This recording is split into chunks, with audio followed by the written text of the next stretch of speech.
Hey guys, we're going to talk about chapter 6, maternal adaptations throughout pregnancy. So how is mom going to adapt to this pregnancy and how is things going to go? Okay, so getting started here. This is kind of part of your prenatal too. I kind of want you to just kind of think about what's going to happen when mom gets her first signs of pregnancy. So how's she going to know that she's pregnant? So we're going to talk about 3 different ways to tell. One is presumptive. Presumptive just means we're not really 100% sure, but I think I know. And then probable, yeah, you have every sign. These are more objective data. Presumptive is subjective, kind of what mom tells us. Probable is what the doctor says, yeah, probable, we got some objective data here that's good and solid. And then positive just means, yeah, definitely you're pregnant. So let's look at each one of these. So presumptive signs. First one, mom's not going to have a period. She might have some nausea. The nausea is usually from the increase in the progesterone, and the beta-HCG hormone causes that nausea to happen. Breast tenderness, and that's from the hormonal changes. Deepening pigmentation, sometimes in the areola and sometimes the linea gravia here. Urinary frequency, mom's like, man, I gotta pee all the time, just from the pressure of that growing fetus and the chorion and everything starting to develop. A lot of times moms are tired, all that good stuff. Now, quickening, fetal movement, it's presumptive, but you're going to most moms are going to know they're pregnant before they ever get quickening. Quickening usually occurs about 16 to 20 weeks. And that's the first signs that mom feels of a baby. It feels like a little fish in there of water. So these are all things that moms are going to tell us. These are subjective. So they're presumptive, subjective, presumptive with the S. Now, probable is more like, yeah, I think you're probably pregnant. And so this is where you're going to have a positive pregnancy test. You're going to have beta-HCG in your urine. You're going to have uterine growth. Now, those 3 things are probable signs. However, you can still not be pregnant and still have those signs. So, the hormone that causes us to be pregnant, that's the HCG. Sometimes moms can have positive pregnancy tests, but they can actually have what we call a hydatiform mole or hypertrophic fetus, and we'll talk more about that later on. They can also have a choriocarcinoma, which means that they can actually have a cancer in there that's growing, that's producing that hormone, making it look like you're pregnant, but you're really not. Uterine growth, sometimes women can get uterine tumors. Sometimes they can get fibroid tumors, and they can get very, very large. It seems like they're pregnant, but they're not. So those are some instances where, yes, they have the probable signs, but they may be due to something else. So just kind of keep that in your mind that, they can have a positive blood test, but it still might be from hypertrophic disease in the mom. It could be a hydatiform mole or a molar pregnancy. We're going to talk more about that later on. You can have it in the urine, and it can still just be from that cancer. So just be aware of those things. So probable signs, these are all of our probable signs. These are things that when you go to the doctor's going to go, oh yeah, I see these here. The Goodell sign is softening of the cervix. Typically, moms aren't going to know if their cervix is soft, but the doctor will be able to tell.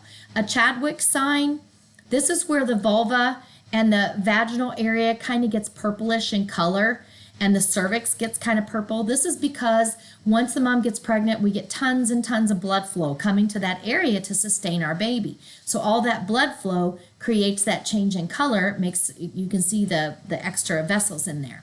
A Hager sign is just that softening of that lower uterine segment. McDonald sign is the flex of the body of the uterus. We get the abdominal enlargement, which again could be something else, but most of the time if we're getting bigger, it usually has to do with a fetus in there. Bellotable or fetal outline, it's where we can kind of tap on the cervix and it displaces those fetal parts and they can feel it. Abdominal striae just means, I call that stretch marks. So they're kind of pink white abdominal lines. Now, a lot of times you will not see these stretch marks till later on in pregnancy. And then we will have a positive pregnancy test. Those are all signs that your doctor can go, yeah, this looks like you're pregnant. But again, these can still be non-pregnant signs. Here's how we're going to know for sure that you're pregnant. You are going to have an ultrasound and you're going to see a baby in there. And that's how we're going to know. We can also check fetal heart tones. Usually around 10 weeks, we can get fetal heart tones. And you can start feeling fetal movement, usually by our trained practitioners. But the two positive signs, visualization of the fetus, and we hear a heartbeat. Those are the two things that we know for sure there's a baby there. So how's mom going to adapt to pregnancy? Well, uterine changes are going to occur. So every time mom goes to the doctor, they're going to do what we call a test to kind of look at uterine fundal height. So they're going to see how high the fundus is. So about 20 weeks, when you're 20 weeks pregnant, your fundus should be about at the umbilicus. And then as we go up further, the doctors are going to measure that. This is kind of how they can determine if baby is small for gestational age.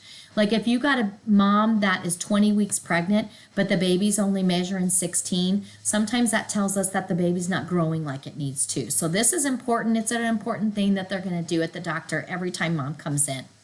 So mom's going to have a change in her weight.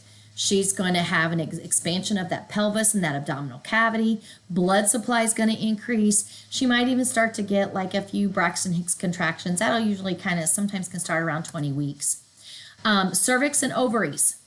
So everything's going to kind of get more vascular down in that area.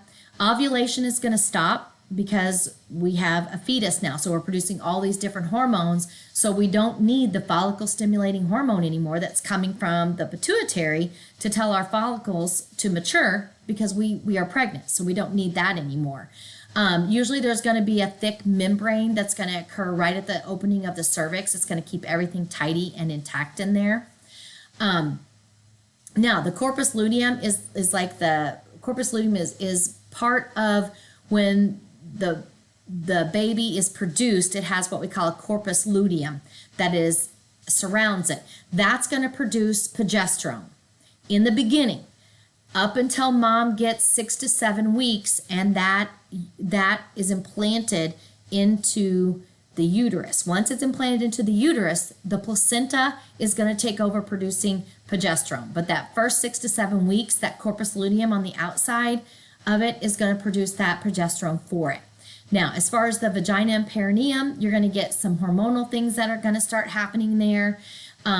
It's going to cause an increased blood supply to that area, so there's going to be, a lot more things happening down in that area.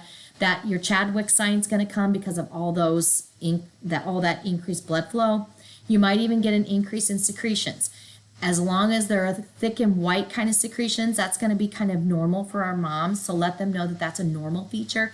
If there's blood or it's discolored or foul smelling, that is something that needs to be looked at. Breasts. Many times moms are going to have tenderness in those first few weeks. That is just because of the hormone changes. They will start getting that pigmentation of the areola. It gets a little bit darker. They will start getting more prominent projections of those Montgomery tubules. So their breasts will become more full. They will get stria, which is those stretch marks. Colostrum. A lot of times, sometimes moms can actually start leaking a little bit of colostrum starting at about 20 weeks. If they squeeze their breast, they'll get a little bit of, it's kind of thick. I haven't really seen it being yellowish. I've seen it being more white, kind of thick white. It could be a little bit yellow, and it's what's going to precede that milk production. And it's got the good stuff in it. It's got all the antibodies. It's got all the things that are going to protect that baby for that first 3 months. Endocrine system, your pituitary gland is going to get bigger. You're going to have an increase in prolactin levels. So lac means lactation. So you're going to have an increase in that prolactin level because we're going to start lactating pretty soon. You're going to have an increased protein binding. So that's going to help with medications and it's going to bind more quickly. Oxytocin is going to be produced by your pituitary gland also to start your contractions. Your thyroid's going to get a little bit bigger, but one of the big things here is your insulin needs are going to increase. So as long as you have a good, functioning pancreas, we're going to have good insulin levels in our mom. But if, later on throughout the pregnancy, mom's pancreas can't keep up with the growing fetus, we might be developing some kind of gestational diabetes. So we'll talk more about that. Hematological changes that are going to happen. Mom's blood volume is going to increase by about 40 to 45%. So mom's going to feel that increase. She might even have some palpitations. She might have nosebleeds. She's going to have increase in that. She's going to increase red blood cells because she needs those extra red blood cells to carry that extra oxygen, to carry that extra stuff to our babies. So she needs that extra red blood cells. Plasma volume is going to increase. Her hemoglobin might slightly decrease just because, it's stressful for the mom. So we want mom to fall anywhere between 11 to 12 is where we want. Hematocrit might decrease just a little bit, but this is something that they will watch throughout the pregnancy. Cardiovascular changes. Blood pressure might decrease just a little bit throughout pregnancy, and that's good. We want that to happen. But this is why blood pressure is so important to check throughout every prenatal visit to make sure we catch any gestational hypertension that's going to happen or any preeclampsia. Sometimes their heart rate will increase about 10 to 15 beats, and that's not uncommon. So kind of get a baseline when they come in for that first prenatal check, and just know that, it might be okay if it goes up 10 to 15 beats. Now, big thing. Clotting factors are going to increase in that second to third trimester. If we have an increase in clotting factors, what are we going to increase? It's going to increase their risk for thrombophlebitis, which turns into blood clots, which turns into embolus. So we got to be careful with all that and keep monitoring that kind of stuff for them. Cardiac output is obviously going to increase because that heart is going to have to work a lot harder to get that blood to that baby and get that circulation to occur. So one big thing that we tell moms after about halfway through their pregnancy, we don't want them laying on their backs anymore because that pressure, that fetus laying on that vena cava in the back, it can compress the aorta and the vena in the inferior vena cava and cause some hypotension. So we don't want them to do that. We want them to start laying on their left or their right side after about second half of their pregnancy. Respiratory changes, again, that nasal mucosa is going to kind of get swollen, and they get that vasocongestion in there, so they might feel stuffy all the time. They might have some voice changes from the hormones. They may feel short of breath. They may be like, I can't get my breath, and that's just from the respiratory changes. As mom gets bigger, sometimes that fetus will put pressure on that diaphragm and causes them to have more difficulty breathing as pregnancy progresses.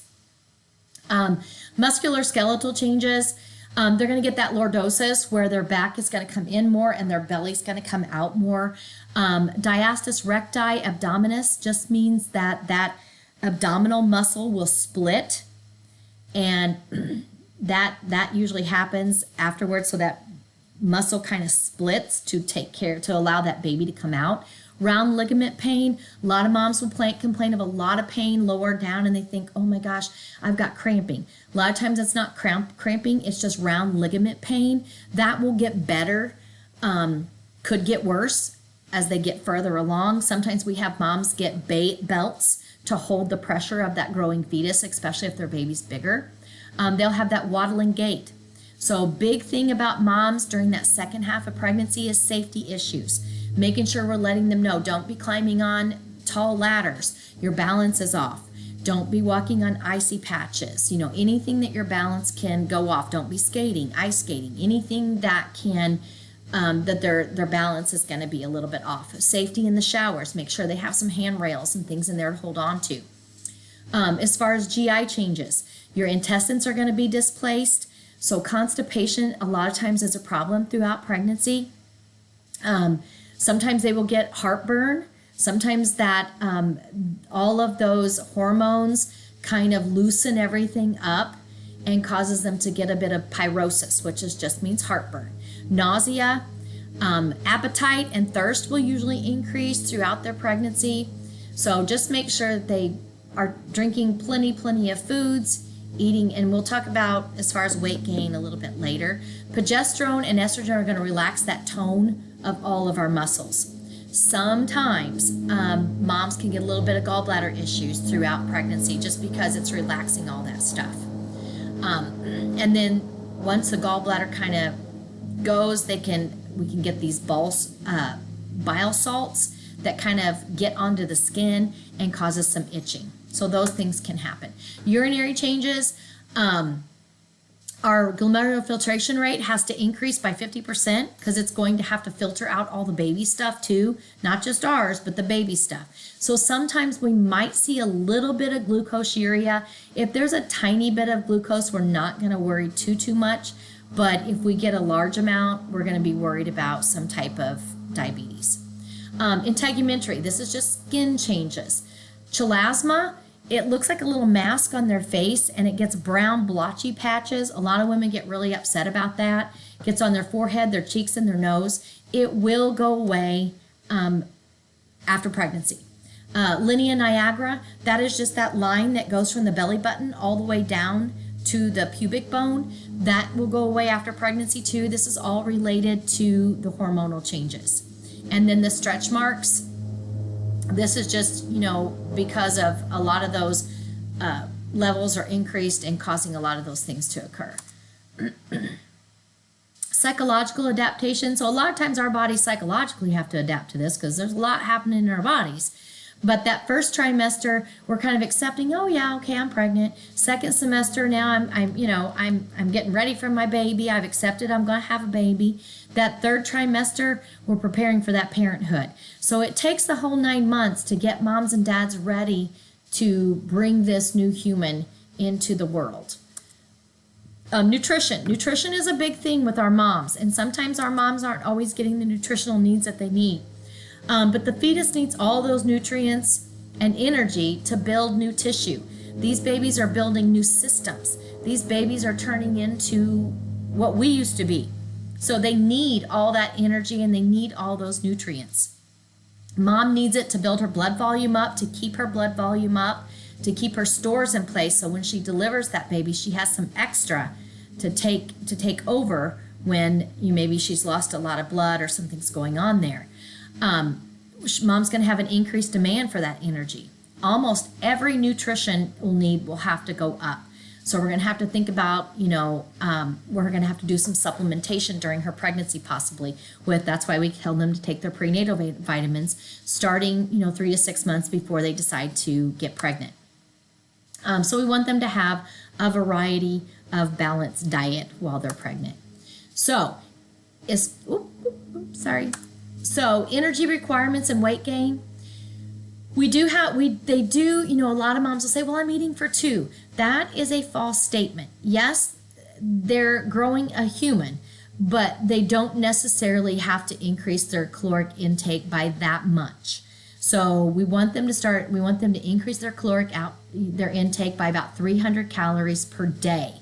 That second and third trimester. The first trimester, they do not have to increase their caloric intake at all. So when you think about 300 calories, really isn't that much when you're thinking about as far as caloric intake. But the recommended weight gain for a mom that has a normal BMI is 25 to 35 pounds throughout the whole pregnancy. So what we really want mom to do that first trimester, so that first 3 months, we only want her to gain 1 to 4 pounds total that first trimester. Now the second part of the pregnancy, so it'll be the second and third trimester, we want them to gain 1 pound per week. So that's kind of how we kind of divvy that out and how that goes. So that first trimester is 1 to 4. The second and third trimester is 1 pound per week for a total of 25 to 35. Now, if you have a mom who's obese, they're gonna probably decrease her weight gain. If you have a mom that's underweight, we're gonna ask that she increase her weight. So she may need to go up to, increase her total gain a little bit higher. Protein needs, we know that protein builds body cells. So those babies are going to need that protein to repair fetal tissue. Mom's going to need it for the uterus, to keep the uterus supplied, blood volume, all of that. As far as minerals, the biggest thing we want mom to do is increase her iron, and most of your prenatal vitamins have iron in it, and that helps to increase the formation of your hemoglobin, which is what's going to carry your oxygen and get it to your baby. So as far as iron, we need to teach our moms to take it on an empty stomach. Do not take it with milk because it does decrease the risk of it.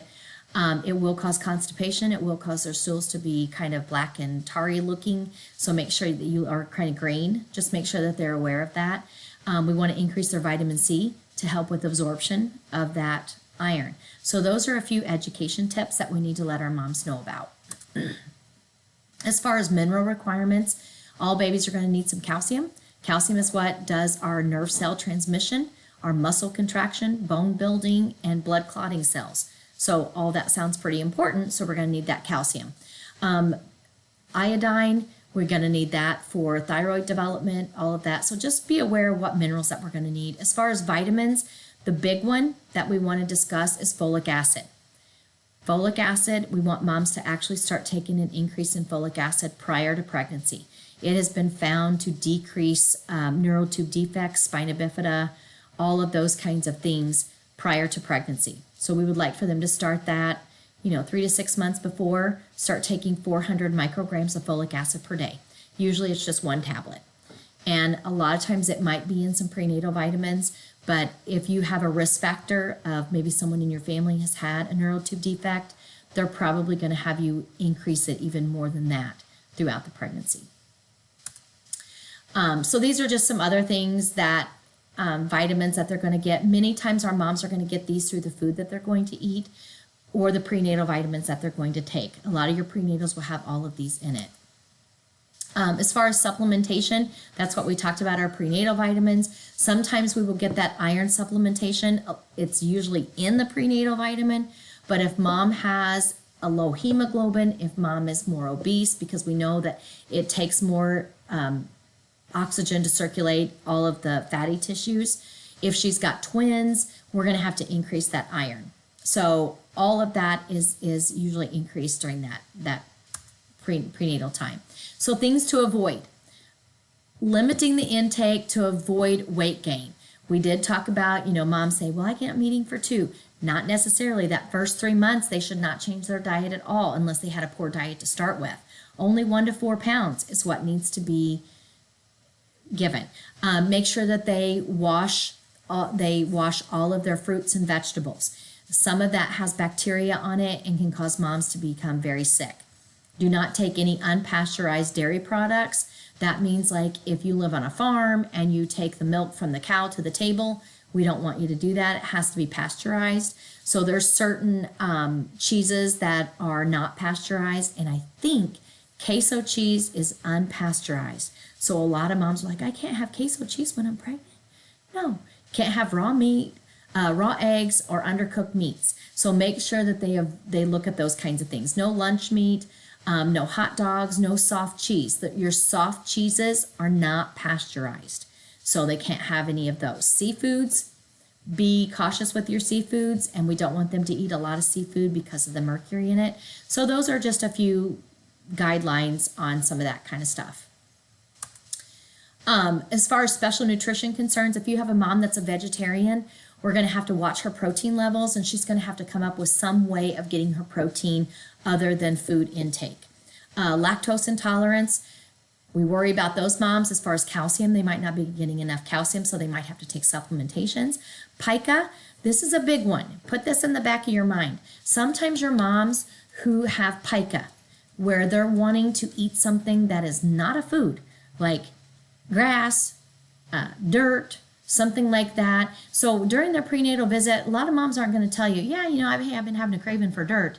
They're not going to tell you that. But during their prenatal, when you're talking to them, maybe just ask them, have you had any unusual cravings? And you might even say something other than food. That way it opens up the door for them so they realize that they're not the only one. Maybe this is a normal thing. So a lot of times if moms are wanting something like that, usually they have an iron deficiency anemia. And that's something that we want to kind of get a hold on. And maternal fetal ketonuria, sometimes people can have what we call fetal ketonuria, and those moms are going to have to be usually talked to with a dietitian. By the time these moms get to pregnancy, they have been dealing with their fetal ketonuria since they were born. And so they know what they can eat and what they can't, but it still wouldn't hurt to have a dietitian consult. And that is the end of that. All right, thank you.